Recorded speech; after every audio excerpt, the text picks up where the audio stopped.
Welcome to Rootsong Studio. Tonight I'm introducing you to something a little different. I'd like to share one of my own stories.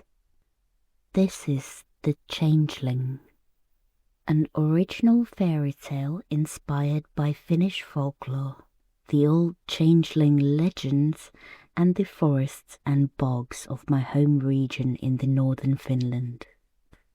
But before we begin, I'd like to tell you how this story came to be. Oddly enough, it didn't begin with writing. It began with a doll. During the winter of 2024, I challenged myself to create my second fully posable art doll. I spent around 38 hours sculpting, building, painting and needle felting a small creature with 4 eyes, goat horns and long tail. At first I simply wanted to create an interesting character, but somewhere during the process the character quietly came to life.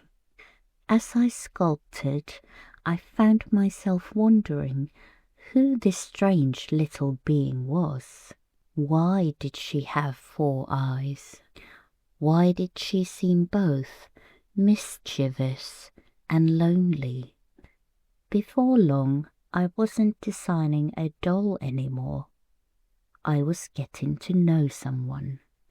That little fey goblin eventually became Räntäkerkäs Tuulenhuilu, or in English, Sleetbud Windwhistle. The story slowly unfolded around her until I realized I had a fairy tale to write. Although this is an original story, I wanted it to feel as though it genuinely belonged to the folklore of northern Finland. The story takes place in the real village of Räntäkerkäs in the Kainuu region where I was born. I chose the village because I have always loved the sound of its name, and because the surrounding forests and wetlands felt like the perfect home for an old fairy tale. To preserve the image the village's name brings to my mind, I translated it to Forthmore in the English version. For the Finnish version, I wanted the dialogue to sound authentic to the Kainuu dialect of the 1700s. That meant listening to old archive records, reading historical dialect, and asking many generous people for advice and corrections. I'd like to offer my heartfelt thanks to the online communities of Räntäkerkäs, Kainuu Suomi Sanakirja and Geek Women Unite for sharing their knowledge of local history, folklore and language. A very special thank you goes to my cousins, especially Janita and Janne, for reviewing the Kainuu dialogue, and to Markku Seppänen, whose work documenting the Kainuu dialect became an invaluable source of knowledge and inspiration. When I later translated the story into English, I also discovered that some Finnish words simply don't have direct English equivalents. One of the greatest challenges was finding an English equivalent for the word menninkäinen, a creature that doesn't have a direct counterpart in English folklore. After many conversations and great deal of brainstorming with the brilliant group of Geek Women Unite Finland, Fey Goblin felt like the closest way to preserve both the mystery and the personality of the original. I was incredibly fortunate to have friends and colleagues help me preserve the spirit of the story while making it feel natural in English. I have now made some tiny changes to the translation, as my English still keeps evolving and improving as I write more. Thank you to everyone who helped me find the right words, especially Carson in the United States and Shivanshi in India, who kindly proofread the English translation. It means a great deal to me that this story has become a collaboration between people from different parts of the world, all helping a little fairy tale from northern Finland find new readers and listeners. Before we begin the story itself, I'd like to start with a short poem I wrote while the story started to form. Even if you don't understand Finnish or the Kainuu dialect, I hope you'll simply enjoy listening to the rhythm of the language. Vaan, kuka se käypi metässä? Sinun silmät ne siellä kiilupi. En minä sinua pelkää. Mäkäräiset vielä sinut viepi. Kylmä kaet se on tulollaan. Jätä hännä ne kepit, havut ja risut. Jouvuhan jo kotiin siitä. Outtele, minä se tuun jäljestä. Sinä voit minun sylliin nukahtaa. Oh, who's roaming through the woods? Your eyes shine bright, I see. I'm not afraid of you, not one bit. The black flies will catch you. It's getting cold, you see. Leave those branches, pine needles and sticks. Come, it's time to go home. I'll follow close, no need to fear. In my arms you'll find solace, my dear. And now, find yourself somewhere comfortable, perhaps beneath a blanket with a warm drink nearby. Listen to the wind moving through the pines and the quiet footsteps of something unseen wandering between the trees. This is my fairy tale. The Changeling. Far from here, amidst the vast wilderness, lie 4 expansive boglands and moors. In their midst, humans have built a village, Näljankä. In their local language, this name refers to the 4 vast bogs and moors and the 4th lake towards west. The village of Näljankä, or 4th Moor, is still small. The settlement is sparse and new. Only recently have people begun to settle these lands and cultivate the nature. The large increase of people in 4th Moor is inevitable as the population of this northern land grows. It has not gone unnoticed. On the drier hummocks of the 4th swamp, in a giant hollow at the root of a pine tree, lives a small girl of the Menninkäinen kind. A Menninkäinen is one of the Fey folk, a goblin-like creature of the far north. She has a dark rough fur, 4 sparkling eyes, long pointed ears, and a tail with a tuft at the end. She wears a dress weaved of dried hay with many pockets. Her name is Räntäkerkäs Tuulenhuilu, or Sleetbud Windwhistle, as the other Fey goblins call her. Sleetbud Windwhistle is the youngest of the ancient 4th Moor Fey goblins, and was born during the spring rain of slush and sleet, when the wind was snatching even the fresh spruce buds from the branches. A coincidence, perhaps, but the other Fey Goblins have also said the name is fitting.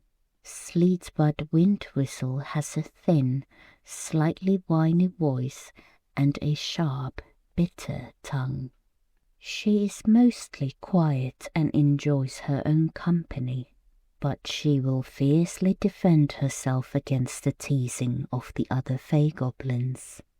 "You're howling like the wind flute again," cackled an old Fey Goblin when Sleetbud Windwhistle told the others of its latest dream. "And you're an ugly creature," snapped Sleetbud Windwhistle back at the tease. "Sleetbud Windwhistle, a raccoon dog will bite your tongue off one of these days and spit it out to the moss," snarled another one of the Fey Goblin. "She's just a pup. She doesn't even grow a beard yet," a third Fey Goblin cackled. Sleetbud Windwhistle snorted and perched on a nearby stump. All the Fey Goblins of Fourth Moor have been summoned to the foot of the Eternal Pine to hear the plan to drive the humans away. Together, the Fey Goblins had decided to scare the people and their settlements away from the boglands and forests. "Let's send dunglings to bring bad moods, or milk bearers to steal the cream from the animals. Let's mislead the men into the forest for good and lost. Let's command the lake sprites to hold the fish in their waters." The Fey Goblins eagerly devised ways to drive the humans away from the moors and ancient forests. "Let's take away a child. There's a wife on the edge of the village. She's pregnant. Let's steal her firstborn and cast a changeling spell. Let's build it out of twigs, fox bones, honey and clay," one of the Fey Goblins suggested. "A brilliant thought," the other Fey Goblins exclaimed. "That requires powerful magic, courage and cunning.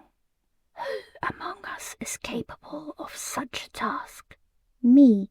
I will steal the child and make an abhorrence of a changeling," said Sleetbud Windwhistle defiantly. You've never done single great spell," the other sprites laughed. Sleetbud Windwhistle felt a sharp sting in her heart, and tears burned her eyes. Of course, she had done some truly magnificent magic, in her own opinion. Once she had healed a family of squirrels riddled with mange using the dew of the fly agaric and snail slime. Another time she had raised thousands of cloudberries in the swamp. On a third occasion she had made a grouse sing like a blackbird, and on the fourth she had led a lost reindeer calf back to its mother with Will-o'-the-Wisp. The other Fey Goblins had simply never seen her deeds. Sleetbud Windwhistle enjoyed being alone or amongst the forest animals. The others teased her about that too. Sleetbud Windwhistle, on the other hand, thought their constant sipping of moral mushroom tea, moss nibbling, and idle gossiping was a waste of time. "Go count your pine cones, you brat. Let us capable ones handle this magic," commanded one of the Fey Goblins. "I've been watching the humans. I know their ways. I can do this magic for sure," Sleetbud Windwhistle defied. "Let's give her one day after the child is born. Let her steal the child and bring it here to the Eternal Pine. Then we'll know if the spell worked," suggested an old Fey Goblin. The others nodded approvingly. So, Sleetbud Windwhistle returned to her nest and began to plan the magic. She spent days and nights watching the human cottage. The wife milked her cow in the mornings and the husband built a cradle for the child on the porch of the cottage. Sleetbud Windwhistle noticed how gently the wife treated her animals. She brushed the pregnant goat's coat and sang to her hens. Sleetbud Windwhistle wondered how wonderful it would be if the wife brushed her own fur too. The husband was a little more frightening with his axes and saws. But Sleetbud Windwhistle saw how the husband loved the wife so tenderly. Sleetbud Windwhistle felt longing. And so she came up with an idea. Sleetbud Windwhistle decided to perform an even greater magic and transform itself into a changeling for the child. She wanted to experience tender care and the warmth of a wife's hand stroking her head. Sleetbud Windwhistle began to brew a magic potion. At the time of the midsummer thunderstorm, she gathered a pearl from the river mussel and ground it. She squeezed dew from the lichen and bottled it. She collected mosquitoes' larvae from the bog water and broke the stem of a marsh marigold that had grown from a bear's track. When the crane called 3 times on the moors after the thunderstorm, she sang a poem. "Oh, my magic potion, stronger than the morning's ascent, child of yours shall not fall into the wolf's mouth. The child is seen at the eternal pine, to the bed of moss of the sprite, celebrated with pine cones, never to be chained. The child is no longer visible to the eye. The fae shall come to the cradle." The midsummer morning sun was high in the sky when Sleetbud Windwhistle heard a cry. Startled from its stone perch, she dashed invisibly towards the human homestead, her heart pounding and ears ringing with excitement and nervousness. She sparkled like a shooting star past the henhouse and slipped through the red currant bush like a lightning. Following the sound of the crying, she snatched up a bundle. With the wind as her cloak, she raced across the swamp to the forests, towards the eternal pine. The child clutched tightly in her arms. Sleetbud Windwhistle squealed with delight at her success. Laying the child onto the roots of the great pine and covered it with moss. And so the child stopped crying.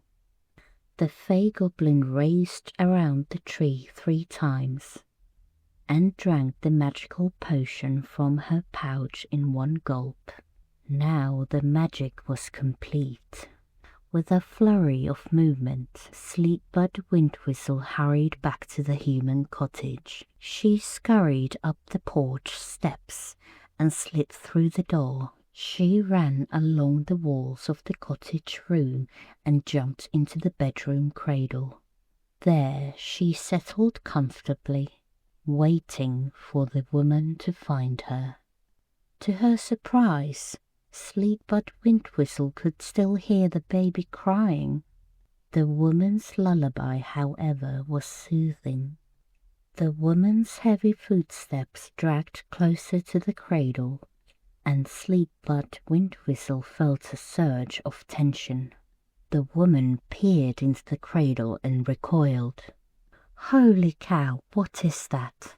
Sleetbud Windwhistle got offended and sat up in the cradle. "I am your child, you stupid cow," she snapped. "You're definitely not. This is my child," the wife replied with passion, showing the crying baby in her arms.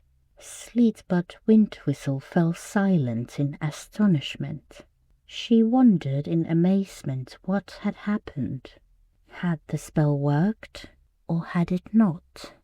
Sleetbud Windwhistle looked at her hands and feet. She was still covered in dark, coarse fur, and she felt her tail wagging behind her. And instead of fingers and toes, she had hooves. "Of whose daughters are you?" the woman asked, while hushing the baby in her arms. "I am a daughter of the Fey Goblins.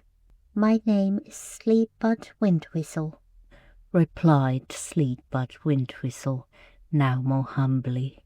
"Oh, a real Fey Goblin in my child's bed?" The woman laughed. "I didn't know the Fey Goblins had horns on their head." The woman smiled at Sleetbud Windwhistle. The Fey Goblin, confused and bewildered, sat in the cradle and thought, "Whose child did I steal then, if yours is still here?" Sleetbud Windwhistle asked the wife. "Judging by your face, you must have taken our goat's kid into the forest," the woman replied, giggling. "This is no laughing matter," Sleetbud Windwhistle said seriously. The woman tried to stifle her laughter with her hand. "Now come out of the cradle, you rascal. The baby has fallen asleep during all this commotion. Lucky she's so good-natured," the wife said, and gestured for Sleetbud Windwhistle to leave the cradle. The woman laid the small baby in its swaddling clothes into the cradle, and Sleetbud Windwhistle looked at the baby's wrinkled face from the edge of the cradle. "It looks like a potato," said Sleetbud Windwhistle, and the woman burst into a stifled laugh. "Oh, don't make me laugh. I'm still quite run down. There's butter and bread on the kitchen table. Take some for yourself," the wife ordered, and settled herself in the corner of the room to rest. Sleetbud Windwhistle spread butter generously on the bread, and then trotted over to the woman on her new hooves. She took a bite of the soft bread, and the butter melted on her lips. Aren't you angry that I tried to steal your child?" Sleetbud Windwhistle asked with her mouth full of bread. "I don't think you're much of a great thief," the wife said gently, and smiled at the goat-faced Fey Goblin. "But do you promise that the forest sprites will take care of the goat's kid?" "I cast a spell myself. I promise that the kid will be taken care of. It will sleep on the softest moss and get plenty to eat. Do you trust me?" Sleetbud Windwhistle asked the wife. "I do trust you," said the wife, and wiped crumbs of bread from the Fey Goblin's cheek. Sleetbud Windwhistle blushed under her fur and felt a tingling sensation in her body. The soft, warm touch of the wife's hand on her cheek made the Fey Goblin's knees tremble. "My husband is fetching water from the bog well and taking morning hay to the cows. You should hide when he comes home. I'll tell him about you so that he won't get upset," the wife said with a smile. "Can I stay here and live with you?" Sleetbud Windwhistle asked excitedly. "Oh, you little thiefling, you can stay here," the wife smiled. "Even though I look like this?" Sleetbud Windwhistle wondered. "You'd make a great troll bait for the journeys to the outhouse looking like that." The wife laughed playfully. "You could look like a moose, as long as you don't get any more of those stealing ideas, and this was the last incident." "That was a very naughty thing you did," the wife said, and Sleetbud Windwhistle felt a pang of guilt under the woman's heavy gaze. Sleetbud Windwhistle heard footsteps outside, and the woman noticed them too. "Quick, hide in the oven," the woman commanded, and Sleetbud Windwhistle did as it was told. She curled up in the back of the warm oven and waited. The man entered the room with his boots and hat, took them off and kissed his wife. "Listen, Fox Jacob, I have something to tell you," the wife said, sitting up in bed and holding her husband's hand. "Well, I have something to tell you too, Milk Harriet. The goat's kid is missing this morning, and it must have been a wolf that took it," the man exclaimed and knelt in front of his wife.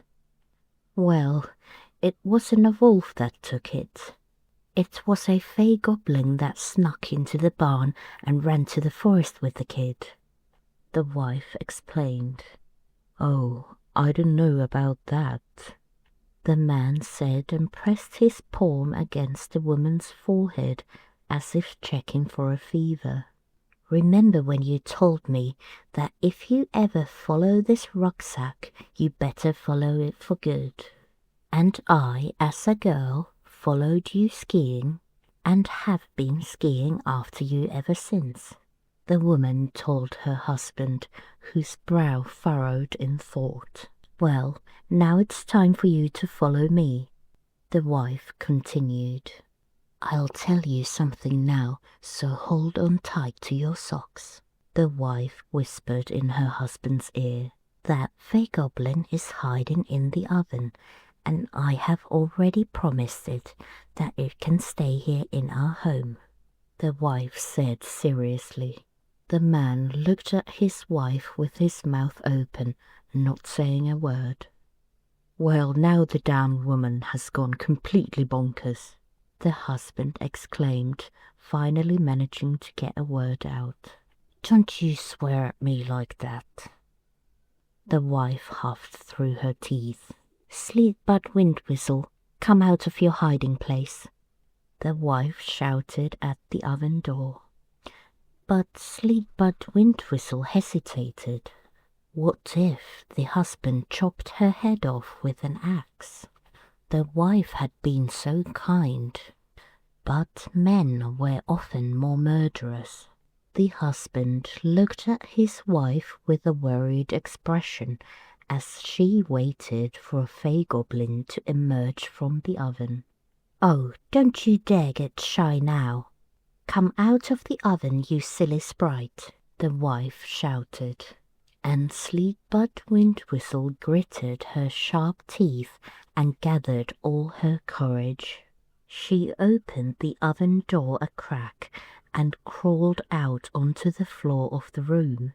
She squinted her eyes at the husband, who was holding his wife tightly in his arms by the bed. "It's a hellish creature," the husband said quietly, his eyes fixed on the fey goblin.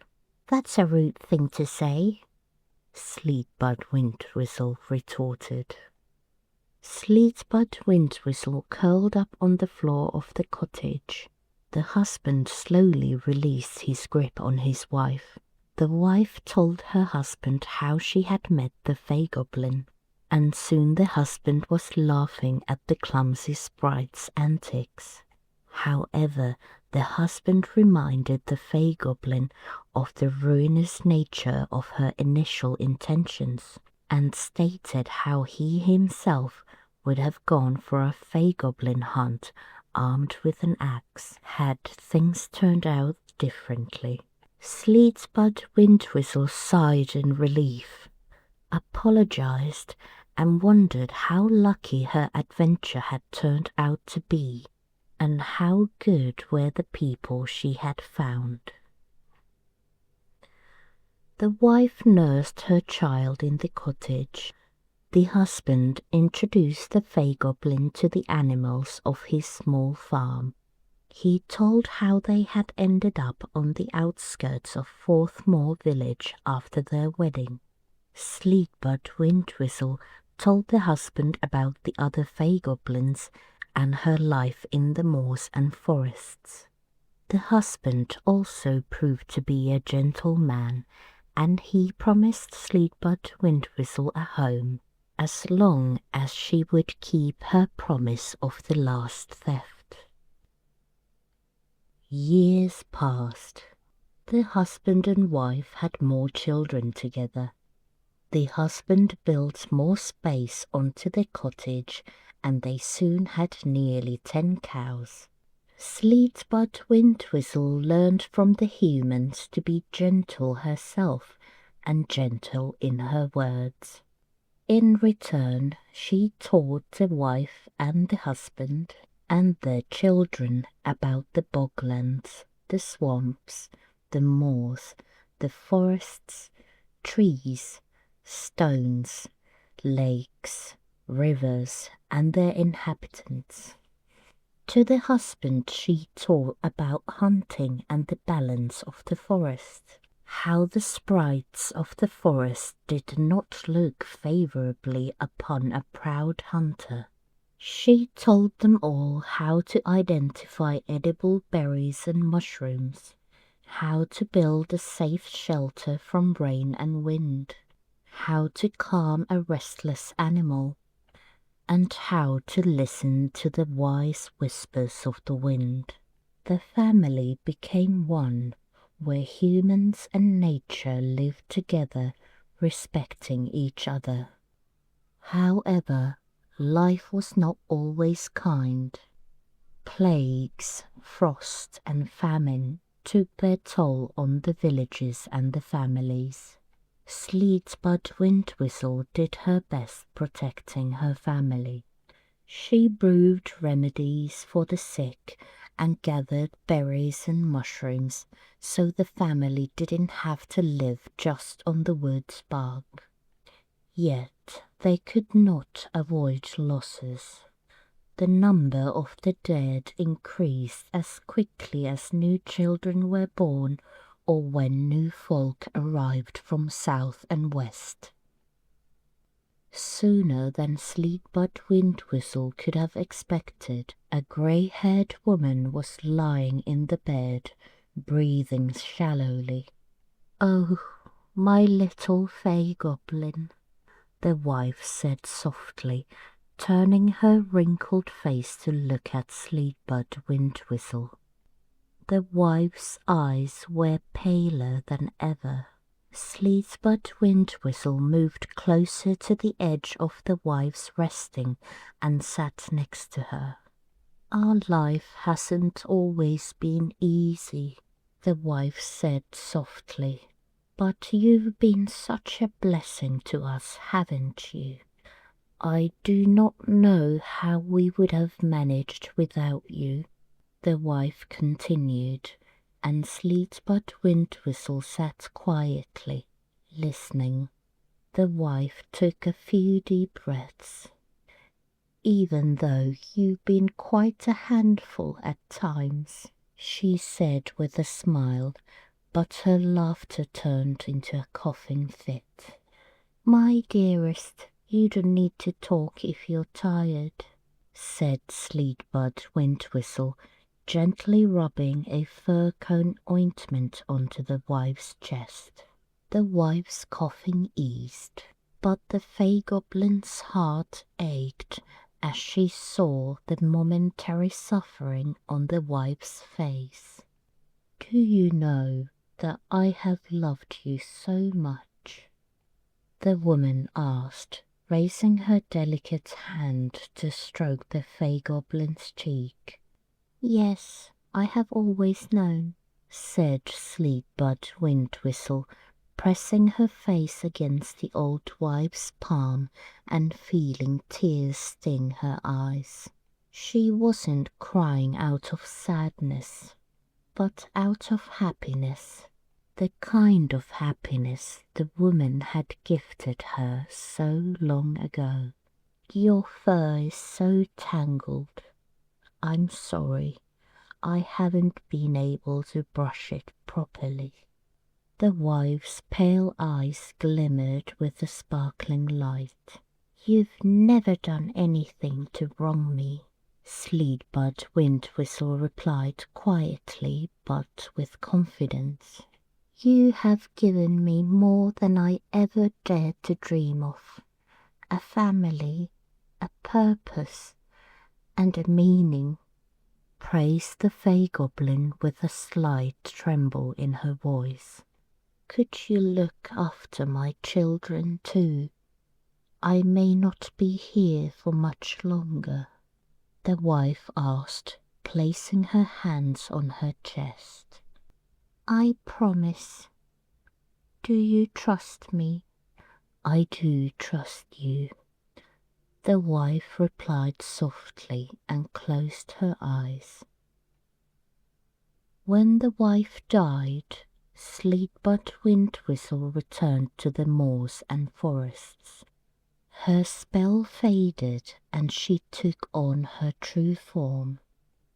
To the other Fey Goblins she recounted the tales of her years, sharing the wisdom she had acquired.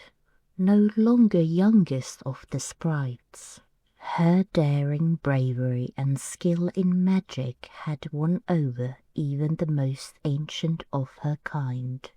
She taught that all sprites, Fey Goblins and humans could walk the same paths in harmony, as long as humanity respected the gifts of nature. Nonetheless, Sleetbud Windwhistle honored the promise to her loved one and often returned to watch over the wife's children, grandchildren, and their children's children. On Midsummer Eve, invisible to humans, she danced around the bonfire all night long. On Christmas Eve, she came to eat the porridge that the descendants had left for her under the cottage window. On the layer of the untouched snow, she would leave behind a bird's feather, an evergreen tree's cone, or the tracks of a forest animal as a gift in return and to mark her gratitude. As generations passed, the memory of the Fey Goblin grew dim, yet the traditions endured.